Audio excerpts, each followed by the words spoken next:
This episode is sponsored by Ridgeline. Welcome to Off the Job. We have a guest show. We have a very special guest today. He's a friend of the show. He's a friend of the trade apps community. It's hotting up. Pete Matthews. How you doing? Welcome to Dartford, Pete. What are you doing down this way anyway? You've done something before you come down here, ain't you? You ain't just come here to see us, have you? What you come down here for, Pete? I'm on the run. You're on the run? I'm on the run. He's on the run, people. From who? The missus. From everyone. I've just travelled in from St Albans, just been doing a bit of training up right. Camco. Oh, right. Little mention for Camco there. Tried to get a £3 flush machine of them earlier in the year, but they didn't get back to me. So maybe tag them. How was the Camco course? Yeah, it's good.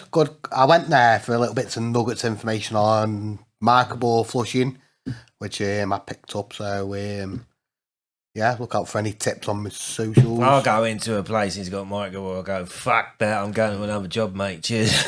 When you got radiators, going to the radiators. Mate, I can't be dealing with microboard. I went to a microboard job not too long ago, actually. I did change the radiator on it, but they'd have asked me to flush it. I'd have said, nah, mate, you're all right, thanks. Yeah, Because it can be a bit of a pain in the arse, can't it? Can be done. It's just I've never flushed a microboard. But Pete has some tips and tricks he's picked up off the social media, so he tells me. yeah, and life experience as well, working on a couple of them systems. But, Yeah. What are you doing to my camera, Robbie? You always do this, Robbie. What are you doing? Robbie, speak to me. Yeah, we might as well take it back then. Yeah, let's run it back there, Pete. Go. So, you was born in... I was born in 1720, born in Manchester. Yeah. A little district there called Oldham.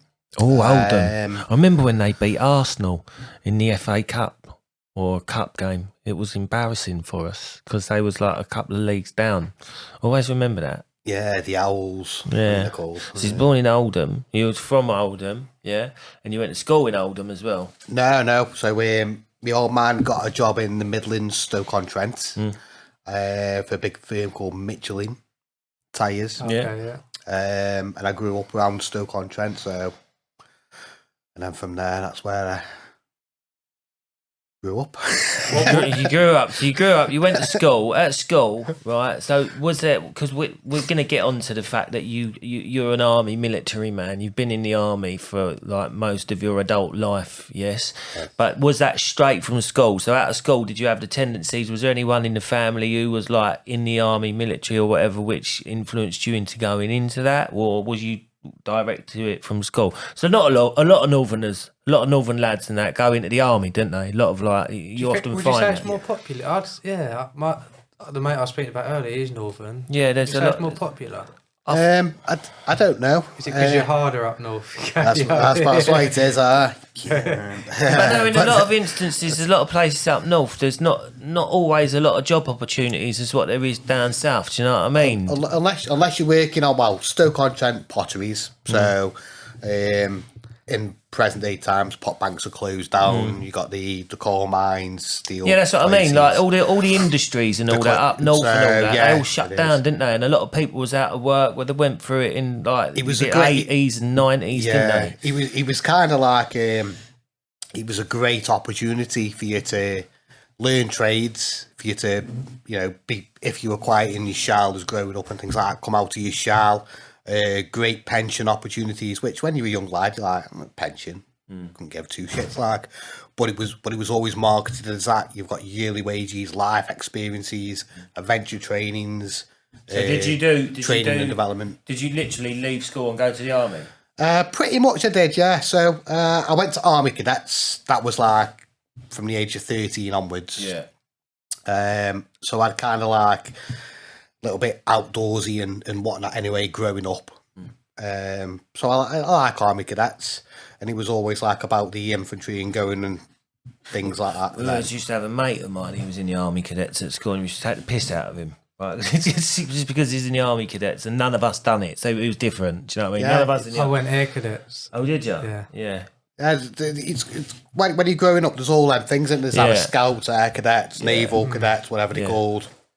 in army cadets, just local to me. Well, was, yeah, he was proper in it, and we used to rib him and call him sergeant and all this malarkey. And we thought he's going to go to the army. He's going to go. He never went to the army. Come a chimney sweep. Well, I know a lot of people that are similar. Like, Yeah. they work their way up through the army cadet ranks, like sergeant major, Yeah. and then they end up being a bloody Bus bin man or driver something. or whatever. Yeah. They don't end up being what you think they're going to be. What was the process getting into the army back then? Well, for me, it was the fact that I wasn't very academic at school. I wasn't stupid and I wasn't thick. I just wasn't interested. I was a class idiot. I wanted to piss about. I was a young lad. Teachers were like, they knew I went to army cadets and I wanted to go in the army. So I kind of like, last 2 years, the serious times at school, I was army and teachers were like, no, you're not going in the army. You haven't got it in you and this, that and the other. So I think about 30% of me was, I'm going to prove you wrong, you stupid little... Screw you. Yeah. So yeah, I think I left, because at the time, you could join the army when you were 16 years and 9 months old, but you had to have parental consent because you was under 18. So my dad was like, yeah, you know, Fuck off, go on, get in that army. I don't fucking want you around here anymore. get out to Stoke, get out to Stoke, there's more job opportunities, get out and do something with your life. Yeah, game for it, you can join. I left school at... Do you have any siblings? I've got a younger sister, she's 4 years younger than me. Yeah. She's military affiliated. That's now what I wanted as to well, ask. so, Yeah, is she involved with it sort of thing? So she's not in the army direct, she's a civil servant. Right. So she works as the welfare officer for the special investigation branch. Okay.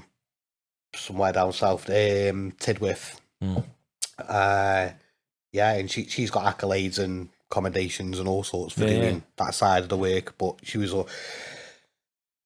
that she kind of dropped on that because she's actually married to someone that I knew in the army as well. Oh, right, so she's kind of in that military setting already because she was what we call a pad wife. Yeah. So she's kind of dropped in. Got on that. yeah. So it sort of like went hand in hand with the marriage and relationship. And Yeah. So you've decided to join the army. And you've signed up, enlisted, enrolled. Did you go into the army like centre or whatever it was, and literally signed up, had a medical, blah blah blah? Is that how it works? So 16 years, 9 months, went in there, did what we call a barb test, which was like to test your kind of speed of aptitude and all that kind of stuff. Then they grade you from there, along with your GCSE results. What's good for you? Me straight away, infantry. So I signed up for the infantry. Started my phase 1 training in Lichfield, did 3 months there. That's where they break you down pretty much, like, you know, it's the old style basic training, break you down, turn you into a man, all that kind of shenanigans. Basic level soldiering. And then you go on to your phase 2, which is like your specific. So if you was engineers, you'd still do the basic. Everyone still does basic, but then you go off and do engineering bit, infantry bit, Royal Electrical, Mechanical Engineers, who were the clever people. Went into them. I went off to Catterick, did my infantry battle course, and then off to my unit. And I was about 17 and a half by the time I actually got to my unit, which was then called the Staffordshire Regiment. And they were based in Shropshire, which was only 40 minutes from where I lived in Stoke. So, and it was local to quite a lot of people within the Staffordshire area. So you could go home. A lot of people could go home from the base and the barracks. Right, yeah. So there wasn't much of a camp life in-house thing. It was go there, do work, go home. Which is quite nice. It was nice. It was nice to start off my army career there as such, because it kind of broke me into it. I did an operational tour in Northern Ireland, literally 4 days after my 18th birthday. I was deployed to Northern Ireland because so in the May, the battalion were on a 6-month op tour Belfast. It was one of the last operational tours of Northern Ireland as it was then. Yeah. It was at the time of the Omaha bombing. Do you remember that? Yeah. It was at that time. They deployed out in the May. I wasn't 18, so I wasn't yet allowed to be operational, even though I was in the army. You're not allowed to be deployed out until you're 18. Right. And that's also when your service starts as well. Your service starts from your 18th birthday. Oh, right. So if you go in at 16... So I did a year for the Queen. Yeah, right. Hence the 23 years, not 22 Right, years. okay. Right, that makes sense then. This next break room bit is sponsored by Ridgeline. Ridgeline's hot and cold systems uses flexible stainless tubing that bends like a cable. You can use it with normal compression fittings. You just got to take the olive out and then put the ridge lock ring in. That makes it a proper mechanical seal, not compression. And no plastic touching water. It's like 316L stainless, which is the same as what they use in boats. Break over. Let's crack on. Yeah, May they deployed out till November. And my birthday being at the end of June the 28th, I was out on a plane to Belfast doing Same birthday as my birds. 4-day fast tracking out. My bird. Well, my birthday's the 24th, but I deployed out on the 28th. Oh, right, okay. So I was lucky enough to have my birthday at home, and then 4 days after. So what was you doing there, sorry? It was routine operations as it was then. So patrolling the streets, peacekeeping, showing a presence. It was all about the IRA back then, late 90s. Any trouble? How many? 4 days you was there for? How long was you there for in Ireland? So about 5 months I 5 spent months. there. Yeah. Primarily for the first couple of weeks while I was out there was me learning. So I was working operationally with the guys that deployed out earlier, like older, rough and ready, like kind of guys, varying from ranks to senior private soldier all the way up. It was kind of like I was what they called a crow, so combat recruit of war. So and he was very like not bullied, but very what's the word I'm looking for? Like getting you ready, preparing you. Yeah. Right, yeah. In your head, so you're all Conditioning, mental, yeah. conditioning and things like that. So they used to do squawking noises to you because you were a crow and things like that. It was just character building. That was what word I was looking for. Yeah. Just character building and getting to know. Very frowned upon this day and age, but then it was very common. Getting to know the teams and being the new guy, you'd carry the heaviest bits of equipment and all that kind of stuff until you built your way up through the ranks and through the seniority levels. Yeah. How was it first joining? Was you scared or like not Yeah, scared? so, But wasn't was your you? first night away when you like? So you went on tour. What was your first night away like? When you like went down into the dorms or wherever it was you were staying? What was it like? How did you feel when you was away from home? You was in you're in a troubled sort of part of the country. Yeah. How was it? How did you feel?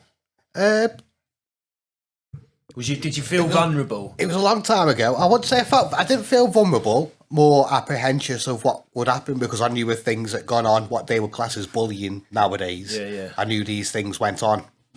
And believe me, there's some dark things that go on. So I was a little bit apprehensive, but I was always kind of like a cheeky kid growing up anyway, and I wasn't too bothered.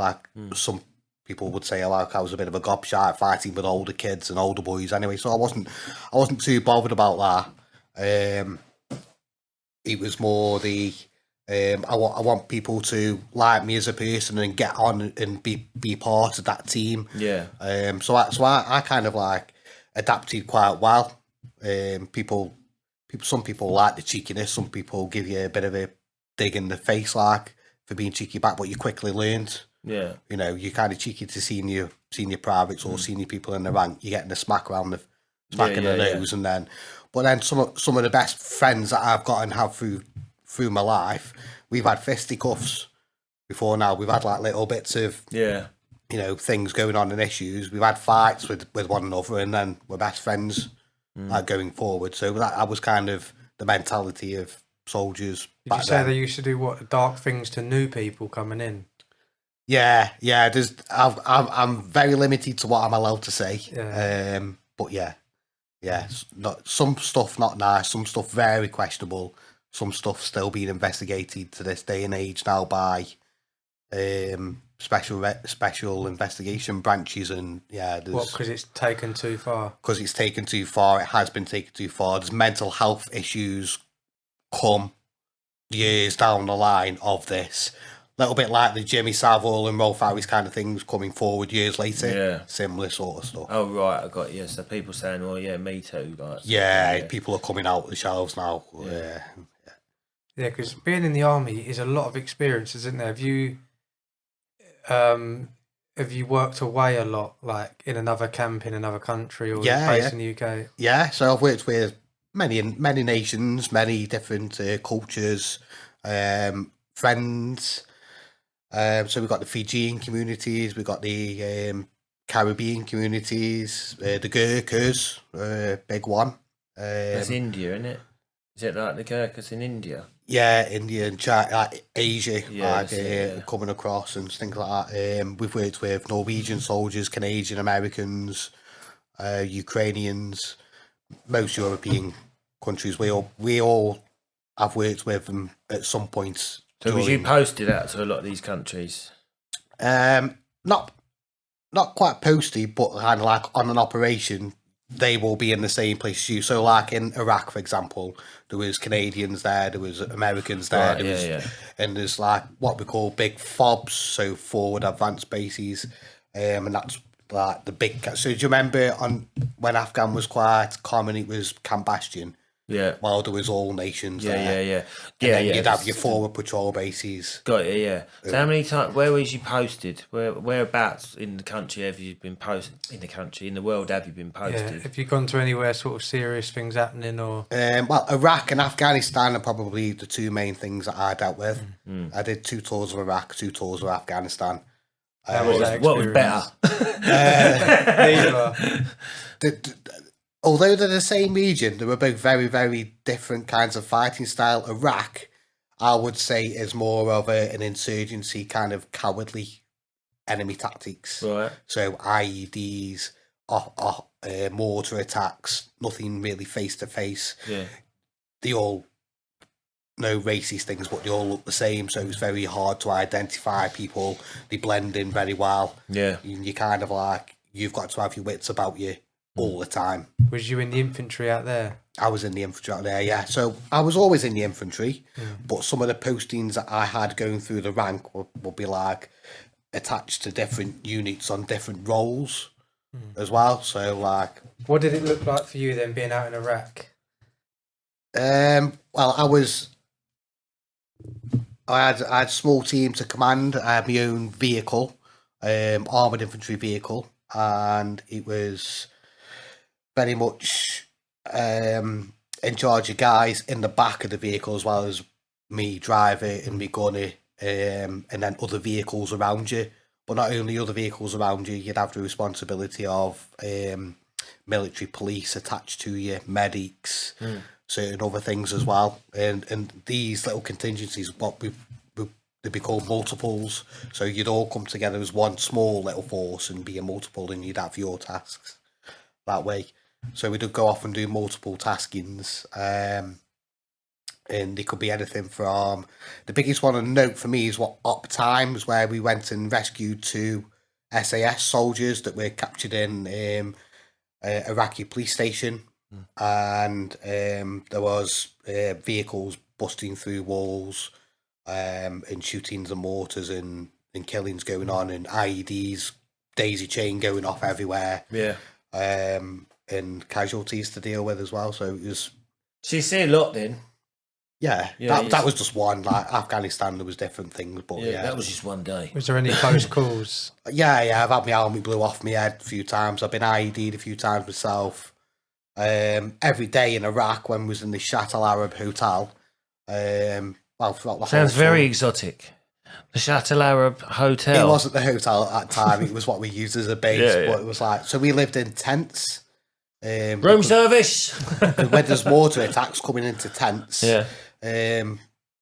Yeah, you can imagine mortar attacks going through tents, no protection. We had to build our own graves to sleep in, coffins they were called. And basically it was a breeze block, little coffin shapes with a fiberglass lid, and that's where you slept inside them. Because as the mortars were going through the tents, it'd at least impact on the fiberglass. It'd still make a mess, but there was some protection, and you'd have to sleep with your body armor on and your helmet. How's that feeling being there? Because it can't be like. I want to sleep. Do you think like I want to go home, like, or are you just in it, Never. the sort of mindset? You miss home, so I was married to my ex at the time with 2 young girls. My kids were only babies then, like 2005. You do miss home, and you talk to them and things like that. But then that's your little piece of home. Then you're back as soon as you put that phone down, you're back in the job. Then sometimes you do get your little breaks, and you can go off and be like reserved for a couple of days. Just watch out for people shooting. You don't go out and walk on the street you're in camp still, but you're not on immediate operational notice. Yeah, They kind of like they rotate you around so that not everyone's burnt out.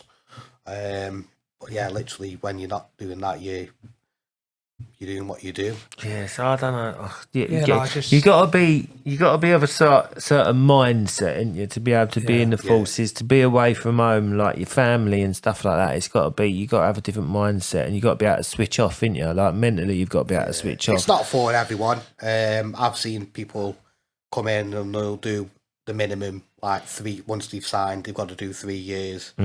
I've seen plenty of people come in and do that. Are they just doing it? Why are they doing it? Are they doing it for the experience of being in the army? Are they just... A lot of people, they might have joined up for one reason. Their situation's changed, and they might have met a girl and got a young kid, so they want to get out to be with the kid. They might just not like the job. They might have suffered something on an op tour during their short service and decided, well, not for me, mate. I'm going off to do something else. So you sign up for how many years? 3 years, 4 years, isn't it? So it was 3 years initially when I joined. It was 3 years. So from the 18th, I would have been 21 when I got out. Yeah. A year before you are due to get out. So after 2 years, you can sign off. After 2 years, you've got 12 months left on a contract, if you like. You'd still get a pension, but it would be when you're at pension age, like your normal state pension, just be added and differentiated like that. But then at your 4-year point, you do 5 years. And then at your 5-year point, you go on to do 8 years. And then after your 8 years, it's 12, 15, 22. Forever. That's what I mean. Like, it's not an easy. Like, there's good things out of the army. You experience different countries. You go on a lot of training, and it's not all bad. There's a lot of good experience, but people stay in there a long time, but still go into Iraq. What do you think keeps people there? Like, the first time you went away to Iraq, say, and you come back, did you think, right, I want to get out now? Or you just no the thought of going back again? I want to go again. He said. Well, I'd been in 8 years at that point. I was a young Lance Corporal, and within 12 months I was back out in Iraq again. I went back out to Iraq in 2006. It was how long was you out there for? So 6 months at a time, but we called it, and it's more like a 6 month tour is more like 9 months because you've got training beforehand, and then you've got your decompression side afterwards, and then you've got your operational side in there, but you've also got like the relief in place. So a relief in place won't be one unit in, one unit out. You've got to embed the new unit in before you can leave. Right, yeah. But when you go, you've got to embed in with an old unit. So it's kind of like, it's more like 9 months than it is 6 months tour. But within 12 months of being away for 9 months, I was back there doing the same again. But it's kind of how, so brigade, it's higher level chains. So they will decide what brigade's on that operational readiness, who's relieving such in place, who's deploying to where in the world at what time. Yeah. And it just worked out that we was unfortunate enough to. So we come back from Iraq, our Op Tele 6. We had a bit of a rest and recuperation time. Back into work, then we got ready to go. We went out to Canada for an exercise. You weren't in Iraq when they toppled the statue then, was you? I was in Canada. Oh, yes, we were, yes. Was you in... Saddam Hussein statue, yeah. You was there, was you? Yeah, I was in Al-Amara then. So we had a unit deployed in Basra, and we had a unit deployed in Al-Amara, and I was in Al-Amara. I don't know if you heard of Private Bihari VC Winnie. that was where he won his VC there in Alamara for Victoria Cross. What do you think? I don't know a lot about it, but what do you think about the war that happened there and the reasons behind why it was happening? Do you know much about that side of it? Yeah, what do you like think? the politics behind why you're fighting? There's a lot of people it's for freedom, wasn't it? Yeah, but that's the thing, though, isn't it? What's your thoughts on it? But did a lot of people at the time, as we're trying to say, a lot of people at the time think this is for their freedom and this is for our freedom, or were they going there purely for because they were made to go there, they was posted to go there? What are people's thought? What is your thought on it? What do you think? Because a lot of people now, if you'd ask them to go and fight for their country, well, we know what the state of the country's like now. Yeah. Do you know what I mean? And it's not in a good state. There's a lot of people out there saying, "I wouldn't do it. I wouldn't do it." Because they're realising it's all the stuff behind the closed doors. It's very political and very culture and not understanding other people's cultures. So, like back in the 80s, the Iraqis and Afghanistans were very on side to, like, they were pro-British, pro-USA, things like that, because of the Russian invasions there. Yeah. So there's legacy of them that are good. So not all Iraqis and all Afghanistans and all of the Taliban are bad towards us. It's just certain factions. Yeah. Which is a shame, really, because we can pigeonhole people. It's all like they're bad in all societies. Yeah, you've got good and bad in all societies. You've got to understand the differences. There's, although they are all predominantly Muslim, there's different kinds of Muslim. There's Muslims within Muslims. There's Shia Muslims. There's Sunni Muslims. They've got different views and different ways of how they want to do things. And then you've got the people that are not religious at all, but they're just following the how they're being told to follow. Yeah. And often it's those people that are probably the most dangerous.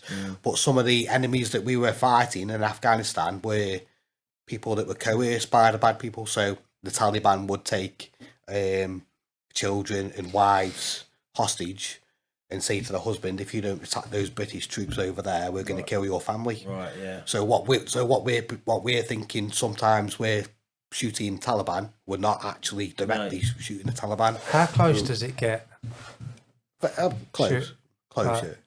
Obviously, you can't be too close because that's a proper. We just said he got his fucking helmet blown off, didn't he? Yeah, well, I've been blown up, been shot at.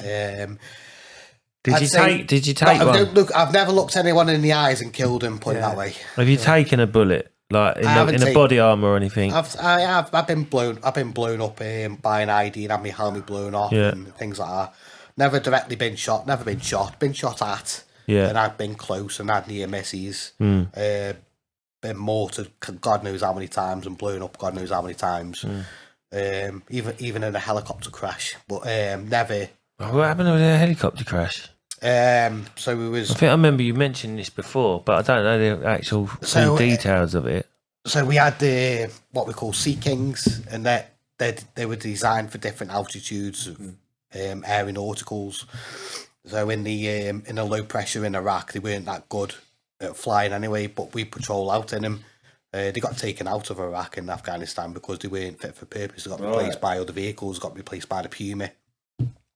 And it was a little bit of an attack, and then it let off its chaff, which is like very high temperatured protection against heat-seeking missiles. So they released the chaff, which is very high temperatures.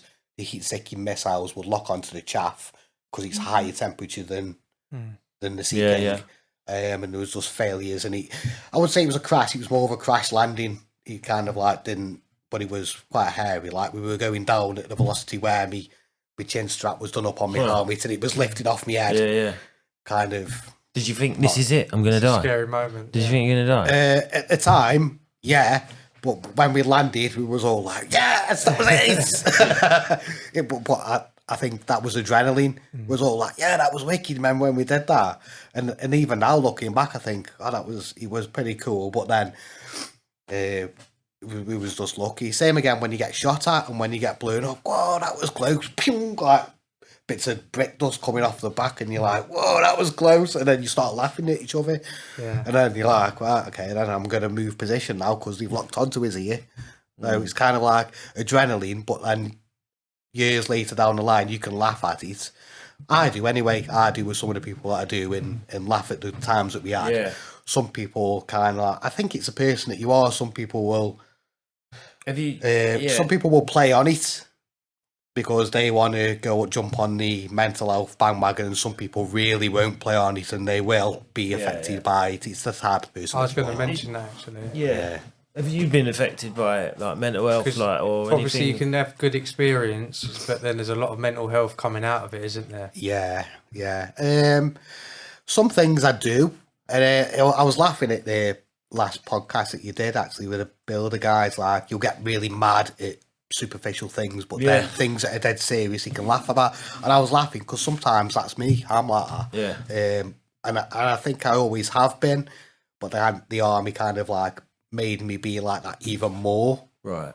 It does give you a sixth sense of humour, doesn't it? I Yeah. guess, like the army or any of the like the emergency services as well is one. Like if you're in the fire brigade or whatever, Yeah. it's like you do have have to have a certain sixth sense of humour because you're going to see stuff that ordinarily people wouldn't see. It's like my uncle was in the fire brigade, and it was a case of they could, and they're all sick bastards. Do you know what I mean? They have to be. Do you know what I mean?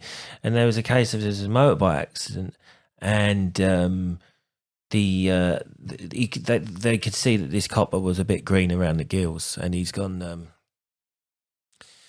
He's lost his head. Like he's lost his head, and the fire brigade is going, "What are you talking about?" He's going, "His head. He's off his head. That one. He's lost it." And they went, "No, he ain't." He went, "He has. Look, he has it." They went, "No, he ain't." He went, "It's over there." Like basically because he'd been decapitated. Yeah. But like it's just every day. Do you know what I mean? Same with anything that like you go through like funeral directors and all that malarkey, innit? It's like they've got to do that to survive. Mm. I think the kind of person that I am now, I'm not a very empathetic person whatsoever. It's not that I don't care about people, because I do. But I think what I've been through and what I've had to do, I can't have empathy about things. So especially with people that I don't know, I just can't. So it doesn't allow me. My brain doesn't work like that no more. Yeah, but then people will be offended by that. Some people are very offended by that. My missus hates that. She calls me a Terminator with emotions. Yeah, I know. But that might be a bit of banter between you and your missus. But like some people, like genuinely, like if they take you for that, it's like, I'm offended by the way he feels. But then they don't know you. How can they be offended by someone they don't know? Yeah. How can they judge you on not knowing you and be offended by your way of thinking? Do you know what I mean? And what makes that worse sometimes is the fact that I don't care either. I do care, but I don't let it affect me that much in that sense. So it's So obviously another good feeling from the army, when you want to leave, they obviously help train you up in a profession that you can carry on, which obviously helped you become, you went down the plumbing gas engineer route. How was that process of leaving the army and so did you training something else? Yeah, did you join like the engineers then? Because when I was part of the armoured infantry, we'd work alongside Royal Electrical Mechanical Engineers because they'd have to repair our bits of equipment. But there's got to be link men in between the two different trades, and they're called techs. They are from the infantry side. They're called techs, and that's what I was. At one point I was a tech, right? So I was working on the vehicles with like doing the tactics, and then 1 minute I was being a mechanic, kind of thing. And I was also training drivers to drive and maintain these vehicles, and that's when I kind of got like a little bit of mechanical background to me as well. You do get grants given to you by the military, even when you're serving. As long as it serves a military purpose, you can claim for anything, as long as you can justify being productive for the military, apart from on your resettlement. So like, on your resettlement, you can train for anything. If you want to go and be a sheep shearer in New Zealand, the army will fork out the money for you to go and be a sheep shearer in New Zealand, because it doesn't benefit the army, but it's your resettlement, so you can do that. But while you're serving, you can still do any course as long as you justify benefiting the army. Yeah. So I went on and did mechanical engineering, HNC, and just beating up things like that, because at the time, the role I was in, it was relevant to the army. So you got your plumbing qualification in the army. I didn't get my plumbing qualification in the army. I didn't go on to do that until my transition out. But the mechanical side of things, yes, definitely. Oh, we've talked about his transition before, haven't we? We've talked about his on transition Tuesdays. So yeah, during my last 2 years, it's kind of like, what do you want to be when you leave school? Yeah, Exactly. you go Yeah, for that school, again. yeah. It does feel a little bit like that. Is like a mid to late 30s. Did you do your driving test in the army and everything? Driving test, Yeah. driving licenses, Big vehicles, lorries. yeah, big vehicles. Well, So you could do it. You could be a lorry driver. Yeah, I could have been. Yeah. Could have been a qualified instructor as well. So I could have gone on to do teaching side of things. Yeah, my uncle, he was a all that. fireman, and then he ended up doing lorry driving. He was a lorry driver, and long distance lorry driving and that, because he'd got all trained up in the army. And then he became a bus driver after he retired from the fire service, and now he trains people on the buses. So Yeah. it's obviously one of them sort of like a career path that. It's an option. Yeah. It's a generic thing when people leave the infantry service, so there's different departments, but if you like driving when you was in the military, you'll end up being a driver. You've either got your security type jobs, you've got your reinstitutionalised jobs like police, fire brigade, or you've got people joining the trades. Did you ever think about joining the uniform services after the army? I did. I applied to be a commissioner. It was at the time it was fast track to superintendent. What, copper? Yeah. Oh, did you? Yeah. But then I kind of pulled out of that side of life because I thought I don't want to be re-institutionalized. I'm leaving one institution and I'm going into another. I want to do my own thing. I don't want to be reporting to someone every day for the rest of my life. I want to do what I want to do, and I was kind of ready for that. I think I've spent long enough listening to people and being told what to do. I still haven't been to the doctors since I left the army because no one's told me to go to the doctors. I still I'm still in a bit of a routine like that. Right, so going for the doctors for what? What, like for? Anything, if I'm ill, I won't go to doctors. Right, okay. That's because I haven't been told to go to doctors. Yeah. I still sometimes think like that. I think if I go to the doctors and I'm having days off work because of illness, I'm In trouble. I'm in trouble. I'm doing bad. Yeah. And the army's very much like you only go sick if you're dying, kind of. Yeah. Yeah. Got your leg blown off. Yeah. Exactly. Or if Hop. if you're a real time casualty and you've got to have off as soon as you're walking again, you never truly have time off sick in the army. It's what you call light duties. So you're still at work, but you're not doing the things that you could be doing. You're doing something else. Back the old school peeling potatoes.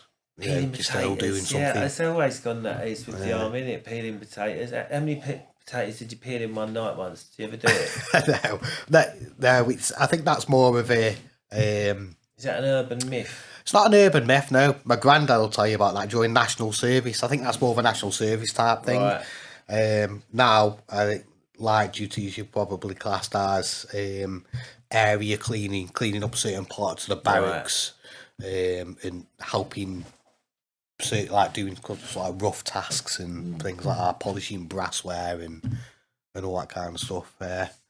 Tell us about the trades journey then so far. What made you be a gas engineer out of all the trades? So it was my uncle back in the day. He worked for the gas board with British Gas back in the day. Like I'm talking 70s, 80s, fitting back boilers, all that kind of. Gas safe back then. Yeah, he was just gas board. Yeah, didn't need corgi back then. Didn't need gas safe. Nothing, just doing it all. Just do it. Just work on it. Get it done. They trained, obviously, in the house trained them, I guess. Yeah. But there weren't no formal qualification for gas or gas safe or corgi or back in them days, was there? So it was just a case. Yeah. So he was on the gas board. Yeah. Yeah, just doing that. Fitting windows one day and fitting back boilers the next. But I thought, I actually, before I did join the army, that few months that I had, I did apply to go to college, Stoke College, to do plumbing because because I didn't know what, because I was kind of like in a little bit of a limbo between when I joined the army and after I'd left school. So I kind of like applied to go to college, and I went there for a couple of weeks to do plumbing. And there you have it. Yeah, plumbing is that shit of a job. You'd rather go in the army and risk your life. Point proven. Do you know what I mean? I've always said it. I was army Barbie. I always wanted to do in the army. I think it was kind of like, what am I going to do with my time? Yeah. And I got a little part-time job and went to college. Yeah. Mainly because my old man would be like, well, you've left school now, you're not sitting on your arse, lad, get out. My old man was the same, yeah, you're not sitting on your arse, go out and get a job. And unfortunately, I went and got the worst job in the world, and that was in the factory. And it was just like a dumb, like, just a dead-end job, do you know what I mean? Just brainless, and you can fall into that, can't you? If you're not careful. With the army, it does give you direction. It does give you like a lot of like opportunities, doesn't it? You get to go places. I mean, obviously with risk, but whether or not you want to weigh that up, and if you're cut out for it, then do it. And I think it's a good thing. I have a few family members who've been in the army, and they always told me. Well, one of them told me, he said he'd be cut out. He'd be good for the army. He'd be good. I wouldn't be able to do what you guys do. I wouldn't be able to do it. I don't think. You get good postings and stuff. It's not all operational and doom and gloom. Did you go to Germany? Posted to Germany? I was posted to Germany for 5 years. Yeah. It was good experience. Yeah, it's meant to be good out there, yeah. Got better pay. They get cheap cars out there, don't they? Cars, yeah, de-restricted autobahns. Yeah. Yeah, it was good. Every 12 months you could buy a tax-free car. That's it. That's what I'm on about, yeah. Take you back home because you kept it for 12 months. And sell it. People were buying Ford Mustangs, keeping them for 12 months, low mileage, selling them, taking them back home and putting 10 grand on them and selling them. So, cheap fags, taking them back home and selling them. So there was a lot of money to be made in Germany. It was good. Same when you come back from operational tours, we used to fill the side bins up on the Warriors before they were getting transported, like tens of thousands of fags because they wouldn't be checked. And that is why you are still smoking them things that long, because they all come from Germany. And he's got a boatload in the back of his garden. How long have you been out of the army now then? 5 years. 5. I left in 2020. I'd done my gas training. I was already qualified. I wasn't gas safe registered. I left. My last payday in the army was June the 24th, 2020, but I left the army because I saved bits of leave and you get resettlement leave. And I'd actually got a job at an installation company from the April, so I would have had double pay for a couple of months, but COVID hit. So they were like, well, we're doing emergency and repair work only, so your job for the foreseeable, you still got it, but we don't know. So I was like, well, come June, what am I going to do then for a bit of money? I'll have my pension because you get your pension straight away, but you know, I want more than that. I was looking forward to a nice bit of money in that. I thought, right, well, I'm gas safe now, literally just gas safe, fast track, 6 weeks done. I'll register for gas safe and set up my own company. So I was thinking of what I could. So the gas safe, did you do it on the army barracks? You did it in the army barracks. Yeah, I did it at a training. Did they double up any of your jobs as like training?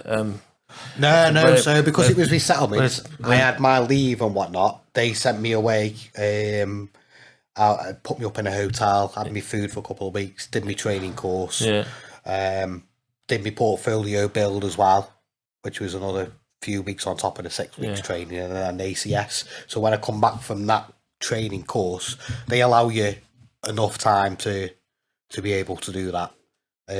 But I kind of worked it to my advantage as well because I got myself a posting back at Turnhill with a different battalion, the Royal Irish Regiment, to be close to home to be able to start doing things.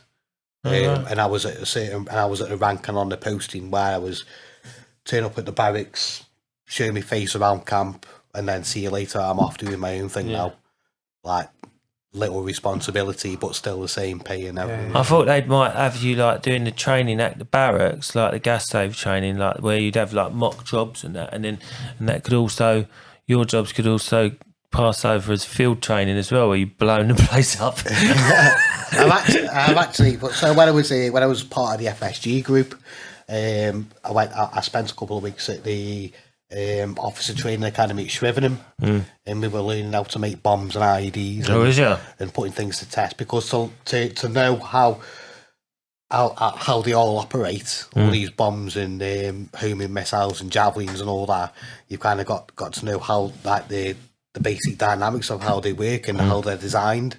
So that was quite interesting. Let's ask him. So on the pod earlier, I said about that bit, didn't I? I wonder if he's ever heard of it. Have you ever heard of the Richard Montgomery shipwreck? Have you ever heard of that down off the Kent coast? No. So he hasn't heard of it. He's a military man. In the World War II, shipwreck. It's full of like ammunition, bombs, TNT, etc. Slow fuse.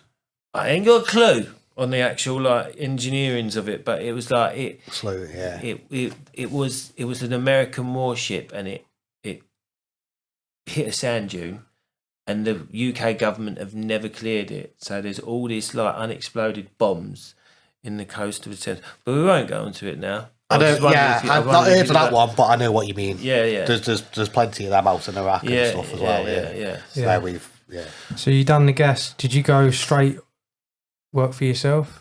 Yeah, I did. Yeah, So it shows it can be done. You can be in the army, do the course, go on your own. I literally do nothing. I didn't know. I had all the gas knowledge there about me. Not limited practical from my portfolio build, which was fast track as well, because we had 4 weeks to get everything in, and you were like, wow, information. Yeah. So you weren't taking it all in. But I think that the way that we learn in the army has got to be quick anyway. So we're very good learners because of the methodology that we use to break down how we're going to learn. Are you good learners or are they good teachers? Learners and teachers. I was an instructor myself, so I was teaching people how to teach. Yeah. To teach people how to teach, you've got to know that subject matter Inside out, because if someone is going to teach that is going to ask you why that's happening, they've got to pass that on to their guys. Yeah. So it's people put that down by doing a quick course and going out on your own. Would you advise people to do that, or would you say get experience first and then go and do it your own? Like, what was your experience? It depends on the kind of person that you are and your learning style. Yeah. I think military are very kinesthetic learners, so we learn with our hands, we learn our practical side. But being a T3 instructor, trainer, you had to then develop that kinesthetic side into being able to read a manual and you know how to do it, or you see someone doing it. By seeing someone doing it, you will then that's how I learn visually. Yeah, you will then shadow, mirror image what they're doing and break it down in stages. Well, to do a let-by test, first you've got to do the minute test at 8 to 10 millibar. Step 1, do that. You're doing that. Right, step 2, you've got to do the next bit, and you just keep breaking it down like that. So I learned that methodology by making a cup of tea. Yeah. So to make a cup of tea, first you've got to get the kettle and the cup ready, and then you've got to go put water in it. Go and do that. Yeah. And I still do it now. Everything that I do is all that kind of methodology. Everything is like my mate's dad was in the army, and he's a very logical man. You have to a lot of logical people in the army, because you have to be logical. Like things like logic is like breaking things down, isn't it? It's like they'll ask you about how to cross a road. Do you know what I mean? Yeah. And you're breaking that down on how to cross a road. How would you break that down? Yeah, it's called EDIP. It's called explain, demonstrate, imitate, practice. Yeah. So you're explaining it. You then demonstrate to your soldier that's what you're doing. They will then imitate what you've done, and then eventually you'll say, make a cup of tea. Yeah. How did you start getting the work then? Going straight out there? It was little subby companies. Places. He took out all the other companies. little summer companies. Friends in the army that had left years before were passing on, but you do plumbing now, aren't you? Can you come and do this? Word of mouth, small jobs. And then it just builds on from there. Training courses from there, doing what we do. Yeah, I mean, I must have met you Well, I was aware of you probably about 4 years ago, I suppose, maybe now. 4 or 5 years ago. Yeah, the So it weren't long installer after- was still at Coventry, wasn't he? Weren't long after you left then? You started getting You involved. got in the straight on plumbing. your social media as soon as you got involved with the gas and all that. You were straight on the socials.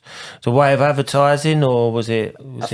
Originally, it was to learn. To learn people like RS Gas Solutions, Cruikshank, RW, PB Plumber YouTube, Alan Art YouTube, Plumber Parts YouTube. It was like, because I was learning, I was fast track, I was in a company, I was trying my hardest to be the best I could. So getting all these bits of information off other people, and then eventually your Instagram community starts to grow. You connect with other people. We met at Install Show, and things like that. And it's just like that. Because you've done a lot of courses, haven't you? You've been really learning. Done a lot of courses. He's done more courses than fuck me. He's done some courses, isn't he? He's done. How many courses you done? I think He's done a course today. Courses. He loves the course. He loves the course. I think every 6 weeks since I left the army and set up my own business, I've done some kind of training. Whether it be something online. Last time I done a course was for Baxi, and that was free. Free back 1 day Baxi course, I think. Whether it's something online or whether it's actually go there in person and do it, or something like when I went to Camco this morning. I've done power pushing before, but I went to Camco this morning because I wanted to find out a little bit. It was worth it for me. One little snippet of information was worth me going there today, because that will help me going forward then. It does show that you're really interested in the job. Yeah, he's passionate. A lot of people don't care, like they just I want don't money. yeah. But it does show that you're It doesn't show that. you're interested. Yeah, he's in passionate the job. about it. He's interested in it, which is it's gonna be if you Doing the gas safe once every 5 years is enough. I know, tell me Well, about I've just done my first resets in January just gone. That was my 5 year first time. So it's doable then. Come out the army or any job you're in, people worried about changing career and stuff, but it's doable. You do the course. If you put the time in to learn, it's you can achieve it and do it. Anything's possible. Commercial next for me. So I did my F-gas about 2 He's done his F-gas 2 years ago now. Building up the experience on that off camera with people that I know that would do that as well. So that's the plan going forward, commercial. And then commercial, I've got some commercial stuff. I've got commercial work already lined up. So I need to do my tickets to get that. When are you doing that? Have you had enough of domestic? This year. You're doing it this year. Have you had enough of domestic? I haven't had enough of domestic. I love doing what I do. I think it's more it's very business very growth in commercial and less domestic is very very competitive, isn't it? Very well around Stoke-on-Trent.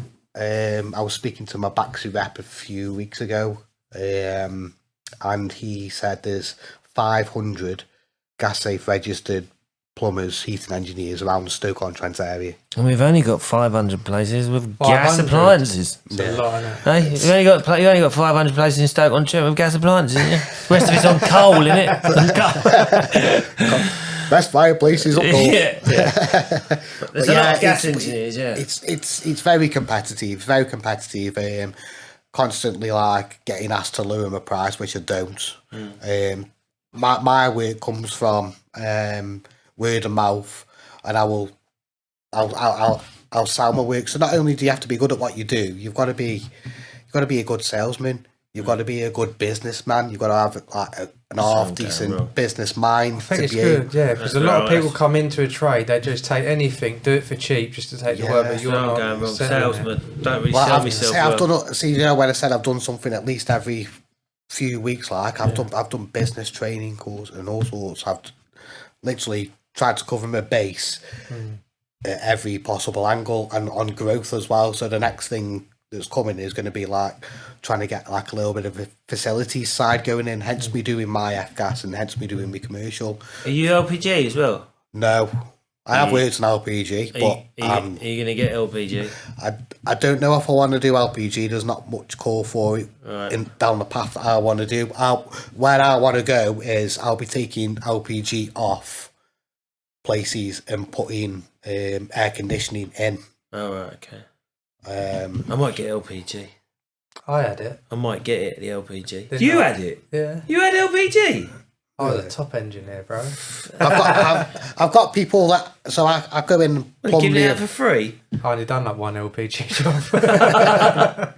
Didn't even cover the cost of I've got it. people that I can go in and park the boilers up, and then I've got mates that are LPG that can go in and do the LPG side. And so, like, the more of a network that you've got, the more people that you work alongside and with, then you can kind of like you got all bases covered. If I was to do anything, it would be oil, because that's more commercial than domestic now. Yeah, I had oil. I didn't. You don't even need it, though, do you? Off-tech? No, you don't. No. Technically, you don't need off-tech. It's the appliance training I'm saying, like the big commercial oil burners in some of these places where I'm starting to put my feelers in. Yeah. Like, that's where some of the stuff that they're running. If you was to go back in time, out of school, would you have still gone in the army or started plumbing? I've always said this. If I had to join the army, I probably would have done plumbing. Yeah.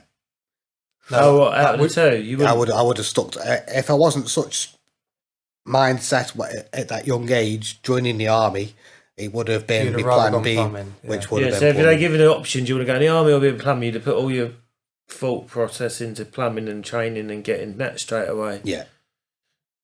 Yeah, and I think that's like my uncles were plumbers back in the day, weren't they? What's the reason for that? What? Why his uncles were plumbers? No, why you would have chose plumbing? He just said his uncles were plumbers, and No, all he that. didn't Because say I that's was the never reason. That academic. asking the question, Derek. What? He Why are you just starting? said it. He just said his uncles were plumbers. Yeah, That's but what. that he didn't. I didn't ask him the question before that. Yeah, you asked him Why are you after parking up? you asked him the question after he give you really No, the that answer. wasn't the reason. That's his. Yeah, it's a no, personal decision. It was a personal decision, but he Yeah. was influenced because his uncles and that were plumbers. No. You're making no sense. I said, what's the reason of doing plumbing rather than start plumbing rather than going in the army? I know what you mean. I Oh, would Yeah, have. that's it. Alright. Yeah, I know what you Always interrupts, like all the time. I would have been a plumber because I wasn't academic at school. I wasn't good at maths. I was good at science.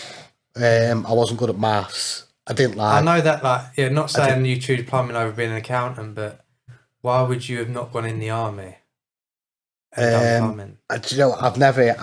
It's a good question. I've never actually thought about it. I've never thought about it because it is what it is, and I had that mindset. I never thought of doing anything other. He's trying to squeeze a bit out of you here. He's sort of like saying, is there like a regret of not doing that? Is there a regret of not taking up like plumbing earlier on?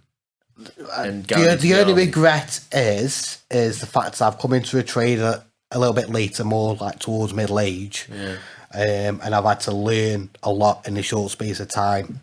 But I think if I was to learn plumbing leaving school, I don't think I'd be much far ahead anyway, because when you're a young lad, you're not interested in There weren't that learning. many. There weren't that many courses back then. There wasn't as much. There wasn't wasn't as much. as many You haven't courses. got the same. But kind you was of like want to learn. You did, in yeah. there, Like have you said at the beginning, you was more the class clown, weren't you? Yeah, Do you know what I mean? I wouldn't So if have taken it seriously. Yeah, so if you go into like something like because I was the same when I went to college, we was like, I was only 21, but we still fucked about. I'd have been similar. I'd probably been similar to what you guys, doing the, working for side bashing and things like that. And that probably would have been what I would have done if I had to join the army or a butcher.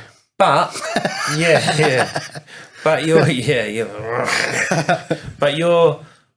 but your army experience has given you the tools to implement in training and getting it done quick, innit? Yeah. Do you know what I mean? That's giving you the advantage there, isn't it? Whereas some people trying to retrain later on in life, if they worked in the city, they might find it a little bit harder to take to plumbing as opposed to you. Whereas you've been in that mechanical mechanical side. And when it comes to plumbing and heating and anything mechanical wise, the army definitely give me the foundation.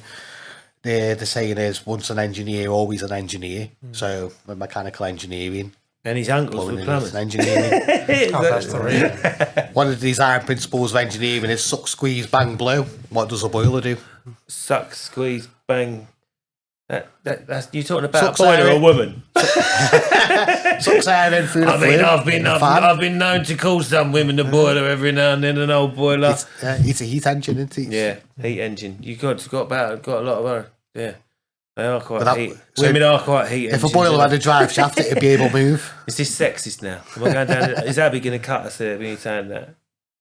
Fucking tradesman podcast. Why'd you even innit? bring that up, Derek? What? I don't know what you said. My mind. You weren't listening, was you? Nah.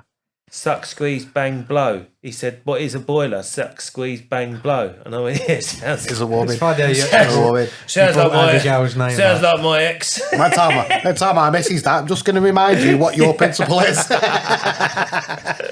Yeah, well, cheers for coming on. Pete. Yeah, man. Yeah. Thanks for putting up with me. No, that's a Nice pleasure, mate. conversation. We've now got the next episode. You're not going to see us in this room, but it should look the same. We've got to move all this stuff now. Do you reckon we can move the He paint? always does this to me on my days. You Let's just wanna sit here utilise and do it. Nothing. Fuck Half off, the time you've gone at 2, 3. you lying Robbie. bastard. He is gone most days at 2, 3 o'clock. I've got to go. Yeah, but yeah, thanks for having us anyway. Yeah, Won't cheers, waffle on Pete. about Pete. Really appreciate it, mate. But Appreciate yeah, cheers, it. mate. Thank you very much. Thanks for having us. Yeah, mate. Have a good one.